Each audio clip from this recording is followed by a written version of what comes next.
पुरातन ग्रंथगुड़िक अनुसार प्राय 16 ରୁ 17 प्रकार भूत रही से माछखिया भूत अन्यतम।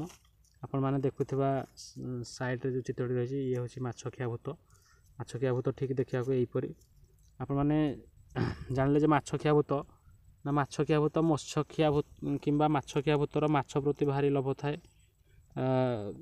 असल केउट मैंने ही मलापर माछखिया भूत होता एमाने गाँव बड़ पोखरी गाड़िया इत्यादि पाखापाखि रुहति एवं जलाशयर माछ धरी धरी खाआंती। एमाने एमितिरे निरीह हेले सुधा माछ नहीं घर को फेरुवा एकुटिया लोक को देखिले ता हाथरू माछ छड़ाई नहीं खाई दियंती। एमिति भी दृष्टांत अच्छी एमाने गृहस्थ घरू भजा माछ चोरी करी खाआंती विशेषतः जदि से माछ इलिश माछ होता है ताले माछखिया भूत विषय जानिले जे माछखिया भूतर एमाने कौन करते और केमती देखा जाती ताले वीडियोटी भल लगी लाइक शेयर सब्सक्राइब करंतु। रहुछि धन्यवाद।